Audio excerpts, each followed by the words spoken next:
Good evening and welcome to another edition of Fort Wayne Up Close. Today I have the honor and privilege of talking to a young man who is all about leading young people down the right path. And when we talk about leading young people down the right path, a lot of people, they learn stuff in books, they learn things in school. This young man comes from the school of hard knocks, and he has no problem sharing his story, and he's passionate about sharing his story, and we're blessed to have him here in Fort Wayne. And that's how we ran into him last week during a program, and we got to talking, and we thought, hey, it would be great to bring him on and to have him share his message. And with that said, Mr. Ford, I'm going to let you go ahead and introduce yourself. Well, how you guys? I'm Quintin Ford. Been here for 30 plus years. Family, kids, been in the streets, been out the streets, been to prison, then did it all. I'm an open book, and I believe that one of the best things we can do for our community is have the guys from the community that's been doing some of the bad things in the community for over the years to change the community. So that's what I'm here for. Being an older guy, as they would call me, knowing the knowledge and knowing everything for these kids that they look up to, I can change a lot of things. Even if it's just one kid that can change another kid, that can change another kid, and they're going to chain reaction of change. Okay, I like that. Now, you said I'm an older guy. So talk to me. How old are you? What age are we talking when you said you was out in the streets doing the things that you were doing, and what clicked for you to decide you want to make that change? So I'll be saying I've been the older guy. So to the younger guys not here, because it's crazy, the 16, 15, 17-year-old kids, they the ones out here that really need the guidance and all that. So I'm 30, I'll be 39 in September, 2 months from now. I'll be 39. I jumped off the porch or jumped in the streets freshman year. So that would have been 2001, I believe. I graduated 2005. So 2001, I jumped off the streets, and we was already gang banging and fighting with cliques before we even got to Northrop. So that's why. So now I'm considered a OG to the younger community. So that's the age frame, and that's when I really started gang banging and jumping out in the streets, and it just was a snowball effect from there. Okay, so you originally from Detroit. Yes, sir. And what age did you come to Fort Wayne, and what brought you to Fort Wayne? So I moved here when I was 10. My stepdad, which is Charles Underwood, he got a job offer here from Detroit. And we moved here, and that probably would save my life because the things I was doing here probably couldn't did in Detroit. So that's how we got here. So I've been here since 96 or 97, I believe. Okay. So 10 years old. You left Detroit to kind of get away from some things. Like you said, though, it was a job, and you admit, okay, community a little different than Detroit, but yet you told me you got back into the streets. So, I mean, tell me, how is that? Why is that? Because, I mean, you sound like you got good head on your shoulder, but then again, you got back involved or got into it. So when we moved here, I got into mentoring programs at Cooper Teen Center, which was Simba. Trent A. McClendon was over, Carl Johnson was over before Weiser Park even came. So I was around before Weiser Park even came in mentoring programs, and I was doing everything I was supposed to do. But when you get in high school or you change neighborhoods, you start hanging around different people, and that's the influence. The biggest influence is your peers. So I was in the mentoring program, and then I started hanging around different people, went to a different school, moved to a different neighborhood, and I just became part of the neighborhood, and I became one of those, and we just took off. And at that point in time, I never looked back. And that's how I became gang banging, click banging, stealing, shooting, all the above. And so you said that was you was about sophomore, 10th grade? Freshman year. Okay, and you was doing all that. What clicked for you? What made you? How'd you get out? I mean, we hear about. I mean, there's still people. How did I leave it alone? Yeah. So the crazy thing is, I didn't really leave gang banging alone. I ended up going to prison, and did a few years in prison for robbery with one of my best friends. But my eye opener was one day I was at a young guy had got killed, and it was involved in a shooting. And I ended up getting caught at Old Mark City Market with my kids and my kids' mom, and they ran up on me with guns out and everything, and it flashed, and then some clicked in. It was just a little click, and I started changing. Then I started going to work. I started taking care of my family. I started doing all this type of things. Then I fell back a little bit. Caught a robbery case, went to prison. When I came home from prison, I've never went back, looked back, went to nothing. Never even looked back in the past to anything, because prison actually changed me. That's what really changed me, was prison. Okay. That was my real click. Gotcha. How long were you in prison? So I did 3 years in prison at Westfield Correctional Facility. Okay, Westfield. So it was a cakewalk. No, because when I was in prison, I had to do a lot of things that I didn't want to do. So when I went to prison, like right now, I'm 160 pounds. When I went to prison, I was 21, 22, and I probably weighed like 120 pounds. But I was gangbanging. I was a pod boss. I was in there doing what I had to do. So I had to fight. I had to do what I had to do to make sure I can do what I wanted to do. And then when I started seeing the violence, and I knew I was going home, it was like, either you change or you max out and catch a murder or catch another case. So at that point in time, I didn't see my kids for a while. I didn't see nothing. So it was like, I need to change. And then that's when I became a young man. See, I was a kid before I went in there, and then I came out a young man. And then later on down the line, then I became a grown man. Okay, got you. And I was being tongue-in-cheek when I said, was it a cakewalk? Because, like I know, a lot of these young guys, that's just it. They talk and, I do my time. And it's like, man, what the cats that I talk to or what I know, and I done visited prisons and things. I don't think that's what you want to do. So they kind of glorify it. That's the reason I asked that question. How old were you when you got out? I think I was either 25 or 26, somewhere in that age range. Okay, so you still was a young man and had time to make the appropriate changes that you wanted. Okay. We met last week, a couple weeks ago, at the Community Conversations. Yes, sir. That was thrown by Fort Wayne Magazine. Had a great panel. Hats off. What did you think about that discussion? So it's about what have we learned 5 years later after the George Floyd. Technically, I feel like we've learned what we already learned of the racism. The government is not for us. Nothing's changed in that aspect. And like I was saying there, my question was, about the black community. Everybody always want to change the south side of Fort Wayne. South side of Fort Wayne is a big commodity. Everybody always want to change and have something to say. And it's like being an engineer. An engineer can put anything on paper, but the people that's actually doing it, it don't make no sense either way. So what I was trying to explain to the committee up there was, what do we have for our young youth to do in Fort Wayne? They took it as mentoring programs and all that. We already have that. That's been established for years. I'm talking about entertainment-wise. Right now, it's Thursday night. It's a beautiful day. What can our kids do right now to have fun? What, bowling? If they bowl, they're going to go there and hang out. Dave & Buster's got canceled. There's nothing for our youth to do. If you go to these major cities, Detroit crime rate is crazy.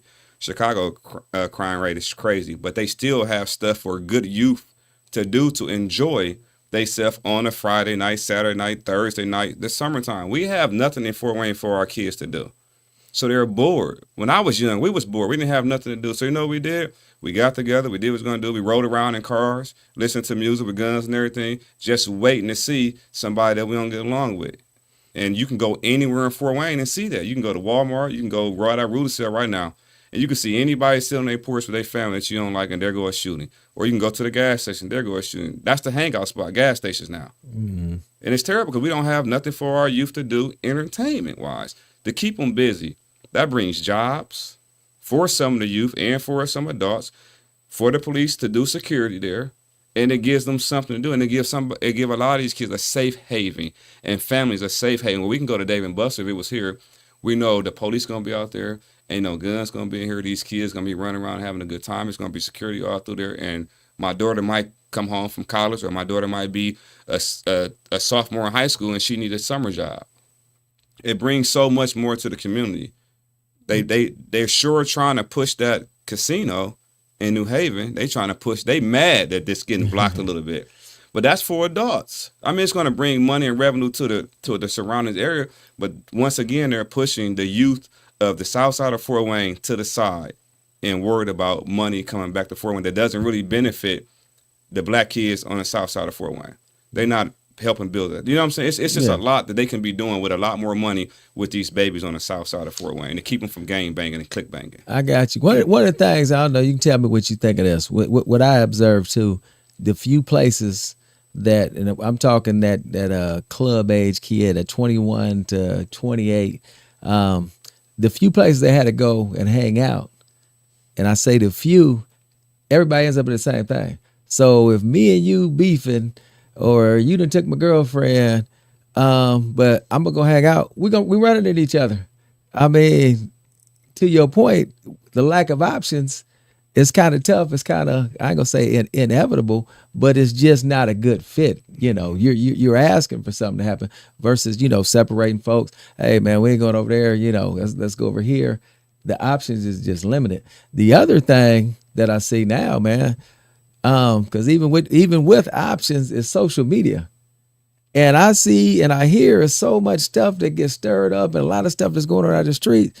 You know, I've been told it starts in social media. What kind of remedies? What do you have to say on that? What kind of suggestions would you have? So, I think it was a movie called "With the Devil in the Red Dress" or something like that. That one. So the Devil in the Red Dress is Facebook. Facebook is the worst social media that they ever put out there for young people. It is the worst. It started out, I think they had good intentions. It started out to reconnect family and friends and all that, and it hasn't been the same since it started. And that's the biggest problem. Not Instagram, not TikTok, not Snapchat. It's Facebook.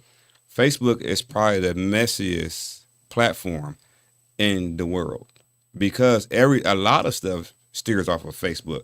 Think about it. You put fights on Facebook. If you go to some of these fights or some of these things that happen in these clubs in Fort Wayne and go to their comments, and I don't have Facebook. Let me be honest with you. I haven't had Facebook in I think like 6 years. My wife would tell you. I ain't having it in about 6 years. So, and she has it because her business and and she's trying to weave through. Granted, that's her thing.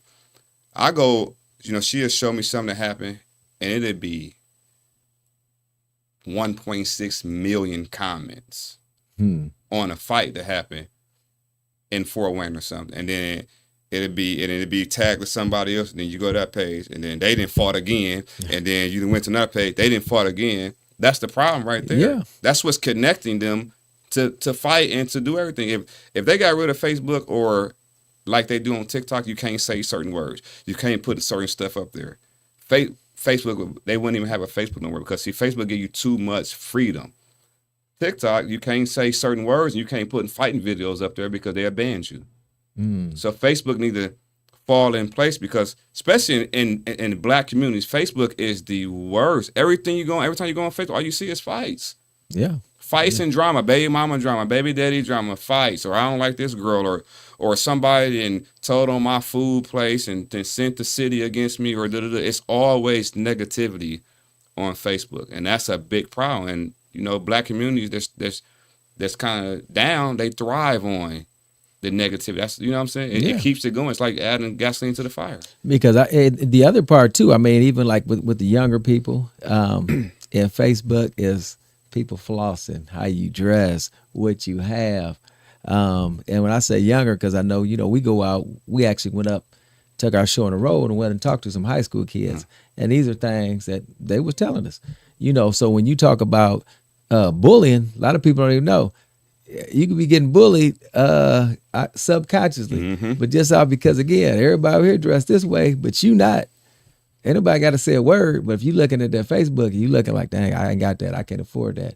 It kind of, you know, is messing kids up. But yeah, all that fighting and things. What, now you said do away with Facebook. So basically they need to change their policy. Right. And you said, I thought they don't have fights on Instagram or TikTok. So see, like Instagram is not as big. Okay. Cause like I'm on Instagram a lot, and you can like accept a fight page where they just show all fights. You know what I'm saying? You can gotcha. That's right. Yeah. TikTok, if you see anybody swinging or anything, eventually it's going to get blocked. Okay. You can't say like kill. They say unalive. You can't say certain things on TikTok. You know what I'm saying? And TikTok is very informative, and that's why they really trying to get rid of TikTok, because TikTok is better than News Channel 15. It's better than CNN because it's the people actually broadcasting what's going on in the world, and not all of it's true, but it gives you an insight on what you can't hear on the news, or you get the actual person say something happens to you. You can go on TikTok and actually tell your story, and it's coming straight from you. CNN ain't got it, Fox ain't got it, nobody got it. So TikTok is a little bit better, and TikTok it's not dramified. You never hear about nobody really fighting off of TikTok. They did have one. I gotta retract it. They did have one killing in, what was it? It was just in Vegas. Some TikTokers got into it, and the guy killed his. Okay, because I was gonna say, when I hear social media, I hear it all lumped in together. Yeah, and but see, and that's the thing. They trying to see what they trying to put it all in one cloud, and it's not. Facebook is the ringleader. That's the troublemaker right there. Okay. And a lot of people say, I don't even got Instagram or TikTok. I just be on Facebook all the time. And then you got a lot of people that say, I don't got Facebook. I just be on Instagram and TikTok. And Snapchat is the best because all you do is snap what you're doing, and you ain't got to respond to nobody. You ain't got to worry about no news feed or people saying that. You ain't got to worry about none of that. You can do a message if you don't want them. You ain't got to open it. You know what I'm saying? So it's a different. But social media as a whole, you can say it's a problem with the community. But I would dissect each social media and put them in a category. And Facebook is the worst. Is the number one. Okay. Yes, sir. Okay. Now look, you touched on your wife a little bit. Mm-hmm. Talk to us. What does your wife do? You see, I know you mentioned something about a book. I know she's up on the panel. Hey, brag on your wife. Tell us what she got going on. So this is my first time ever doing something like this. And I try to stay in the background because I never want to outshine my wife when she's passionate about her journey of what she's doing. I'm the background guy, pushing her, motivating her at night, whatever I got to do, setting up, whatever. So my wife is Tamika Ford.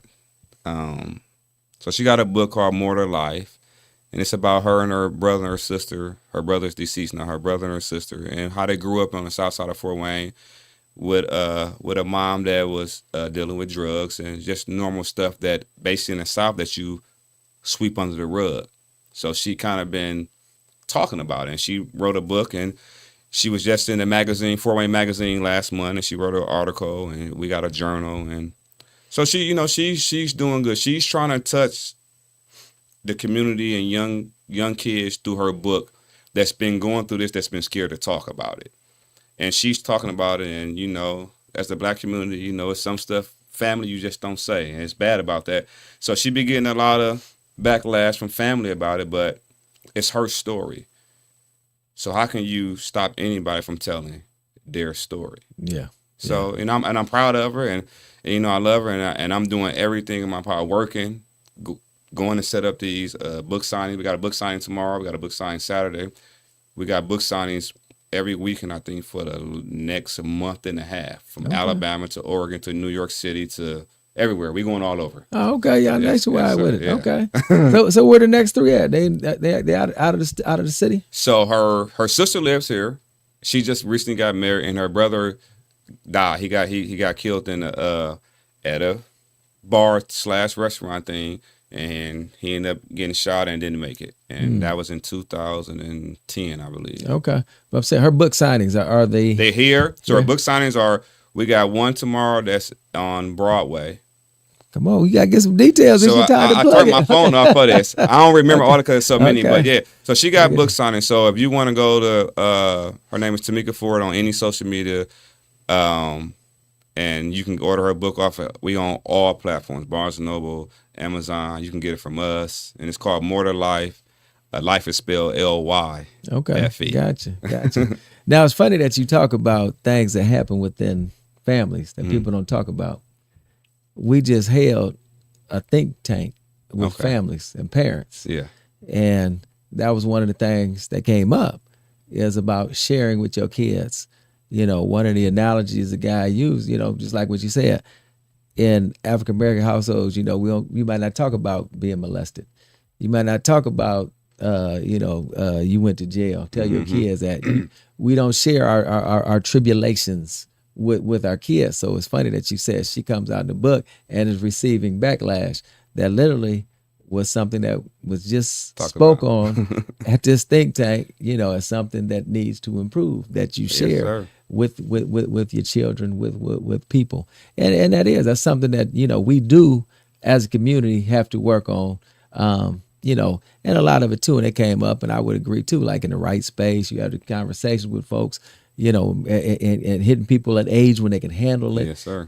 All those type of things. So we're not just running wild because again, truth without compassion is just mean. So we do get it. There is a caveat, and it's funny. So she's doing her book, you up here podcasting, telling your story. Man, I can imagine y'all laying down tonight. Y'all have some heck of a conversations, huh? Yeah. So the thing about her book is, I have a lot of common sense.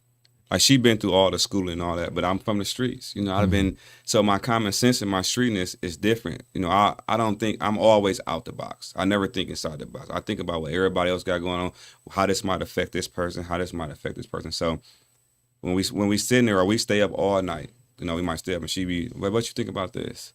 Or what you think about this? Well, babe, I would say it like this, or now you said that. Now think about who it's going to affect, who you trying to reach, what you trying to do. So that'd be our conversation when we're not having fun and we really focus. And it'd be a lot of this because we be driving. I'll be, anniversary just happened. I'll be like, babe, we on the road. He's trying to listen to our old school R&B and here it go. But that's good because our mind is always going and always got an answer for her. Yeah. I never leave her out to hang and dry. I always got something for her. Okay. Well, that's cool. Y'all stimulate each other. That's right. Iron sharp as iron. That's what that is. Iron sharp as iron. Now, if I was to give you a white canvas. You got a white canvas. We got, we looking up every time, picking up the paper, watch the news. We got young people, shooting. We got shootings. It was the latest 15 and 18. Downtown fireworks. Yeah. I coach over in high school. So, I'm always, listening to what's going on in these high schools. And with a lot of people, they missed the point, because it is. A lot of kids are shooting, but the kids that really have no interest in carrying a gun, have no interest in shooting, they scared. But what do? I'm scared. I know this cat got a gun. So now you got, guys that really, or people, I ain't gonna say guys, people that feel like they need that protection because, it is real out here. And so not only do we have folks who's getting their hands on guns that have no business having their hands on guns, and a lot of scared people. But if I was to give you, like I said, a white canvas, man, what would you come up with? What would your ideas be about making Fort Wayne a better place, a safer place for our youth? Okay, so in the middle to be entertainment for sure, because that's my biggest thing. Because I feel like these kids don't have nothing, and then I would spider off. I would spider off to one side because this is the city of churches, and that's another thing that I have a problem with. And I know, everybody not hearing everything, everybody not getting the word. But we went to, my wife was on that committee that you was talking about a couple of weeks ago where we first met, and it was a pastor up there. But when you looked in the audience, wasn't no other pastor. I think the NCAACP lady was there. That was my first time ever meeting her. And I think she's a pastor. I can't think of her name. Yeah, she was there though. Okay. So she was there. And then you look around, there was no other pastor. So growing up, if you believed in God, if you didn't believe in God, church kept your household together. That's what kept your community together. As slaves, that's what kept slaves together. Church music, remedies, all that kept you together. So we're having a meeting about what happened 5 years later from the George Floyd, what have we learned? And there's no pastor there. That's what is the jail of the community supposed to be. That's a problem. So I would put up there, we need the pastor to get more involved with the community. I know you working, I get that, but if we out walking and we doing this, you can do the same thing. Entertainment, the pastors, even with the police. And I've been in prison, so I was one of those guys. The police, I can't really, and I'm still kind of like that. But we have to figure out something in this bubble to why these young kids is getting these guns from these older guys. That's where they're getting them from. They're getting them from their big homies. Mm-hmm. That's where they're getting them from. That's the problem of the killings right now. If they can't get the guns from the big homies, then they'll be out here fighting, and it won't be no murders. It won't be none of that. It'll be back to how it used to be back in the day. And then it would just be a sunset because at the end of the day, Fort Wayne has become a beautiful city. It has grown. They have did so much development. It is a very beautiful city. And I'm not mistaken. I could be wrong. I almost believe the crime rate is kind of going down a little bit. If I'm not mistaken, I could be wrong, but just for me being on the streets and listening to the streets, it sounds like the crime rate is kind of actually on a downslide. So Fort Wayne is blossoming. It's becoming a beautiful city. We just got little kinks that big cities have. And it's the same thing. Like these young kids, they just need some guidance. You're talking about a 15-year-old kid carrying guns that the police don't even have. Yeah. How in the world are they getting them? Because they OGs, they big brothers can go buy them and give them to them. Yeah. I mean, what could you possibly be going through as a 15-year-old kid to where you feel like you need to carry an assault rifle on a daily basis to see somebody that stay the next block over? Yeah. But like you said, how does a 15-year-old get an assault rifle? So, I mean, that's, yeah. You know what I mean? And then we made it to where you don't have to have a gun permit to carry. That was to me like one of the worst things we could have ever did. Because now, I mean, if you don't know the kid and you're a police officer, can you really search him and pull him? Can you know what I'm saying, without a problem cause? No, he can be walking down the street every day with the switch and all that stuff, and you don't even know because now you don't have to have a legal reason to carry a gun now. So, but to get back to it'll be 2 bubbles, entertainment in the middle, so I have like some jazz something or bowling or video games or something. Then I have up in one bubble, you know what I mean, the pastors actually talking to a community. Then another bubble, I would have the police actually talking to the community. And then the whole bottom half, it'll just be the sunset of downtown looking over the river with the new condos down there. Because that's what Fort Wayne really is. Fort Wayne is a beautiful city. Okay. I like that. You for real painted the picture. You got the sunset and everything. That's lovely. That's lovely. You know, I like what you said too about the pastors, the preachers, the churches. You know, I can remember there's a time when some white churches was coming in. They was doing some different stuff, and I heard rumblings and grumblings from people on the community side. How they coming in? But you know, on the same token, you know, I'm listening, but I'm scratching my head because to your point, you're right. You know, there's a church right here in this corner, there's a church in that corner, but they're not getting out. You know, and I mean, you know, I've been privy to talk to some pastors that get it, and like they said, you know, if you think about it, the numbers of people actually attending church is going down, and so therefore, if this is going down and there's few people up in there getting that message, we're the folks that need the help. I mean, you got to go out there amongst the people, got to go out there with them. So, you know, I agree with you. I agree with you, you know, 100% on that. And those are things that are going to have to change. The other, and I like the fact that you say Fort Wayne is a beautiful city. And that's the thing. It's so unique. I mean, I look at it, you look at these killings and all that, and it's ridiculous because we shouldn't have them. Mm-hmm. And that's my thing. I want, there's no reason we couldn't make our community just perfect. And that's what I'm talking about. That's my vision, my goal, to where everybody's, you know, everybody just having a good time. Ain't nobody shooting nobody. Everybody, you know, we're not all just gonna sing Kumbaya, but ain't nobody gotta lose their life over dumb stuff.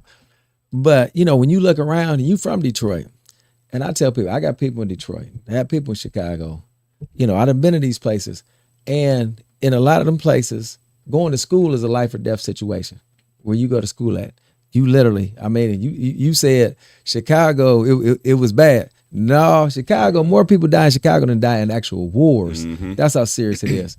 So when you talk about, you know, our community, it's not at that level. And it's so crazy to me because you don't know I came up, I was in juvenile probation. I've been coaching 1,000 years, you know, Division of Family and Children. So Urban League. So I've been immersed in this community and walking amongst, you know, the folks. But it's funny because, I mean, our kids, I don't care how gangster or whatnot, they might see you, they're going to be just as polite and whatnot. Mm-hmm. I ain't got no issues. Then I look up, man, they just shot somebody or they're like, what? You know, but you put them in that right setting. Hey, Mr. Foster, Mr. JJ, blah, blah, blah. But then, you know, walk out them doors and it's like, hey, I don't know what the heck happened. Mm-hmm. But, you know, and again, I've been other places where I know they don't care adult or not. It's on and popping. Yeah. I don't care about this cat, you know. So that, when I say it is unique, you know, from that standpoint. But I definitely think that, yeah, we need to make some changes. And when we talk about the south side of town, our south side of town ain't that big. So you think about it, but it ain't that big.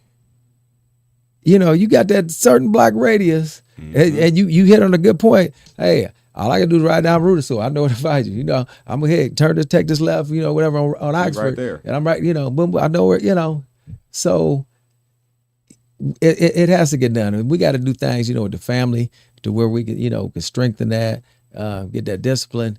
And like you said, getting kids something to do, getting them something to do, versus trying to make their own fun or just understanding, man. Another thing too, we talked about social media, but just the cell phones in general. Oh yeah. One of my things I look at, man, the communication is bad. Nobody know how to communicate. Everything is texting.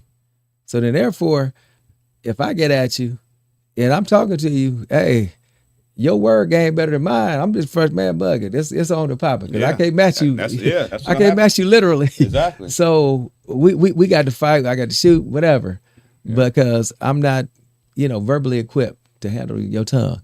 But yeah, man, it's been a pleasure sitting here talking to you. You know, I love talking to young men. I know, like you said, 39 yet, but hey, you a young man. But hey, I get that part, like you said, OG out there. I'll never forget. I used to hoop with some cats, and I was, you know, you 30. You're talking about, hey, OG, right? You know. So yes, I get that part. But man, I appreciate everything that you doing, everything that your wife doing. You know, keep fighting that fight. You know, stay out there. If anything that we can do, you know, feel free, definitely reach out to us because we definitely gonna call on you as we continue to move on and try to push that needle to, like I said, making everything. It's all about progress and being positive. So that's right. Okay. And I gotta end. I always end anything I say or people that I talk to. I always let everybody know, no matter what you're going through in life, what you've been through in life, and what struggles you're going through in life, there's always more to life. And that's where my wife got her name from her book from, because there's always more to life. You might be struggling right now. Keep going, keep prayed up, keep fighting, and you're going to find out that there's always more to life. All right, look, he done took my closing. We're gonna roll with that. It's always more to life. I love it. Man, again, appreciate having you. Thank you. Another episode, Fort Wayne Up Close. We've been busy this week, but hey, it's all been fun. It's all been good. We love you guys out there in the city, out here in the community. I'm JJ Foster, Our Neutral Voices, Fort Wayne Up Close, ONV.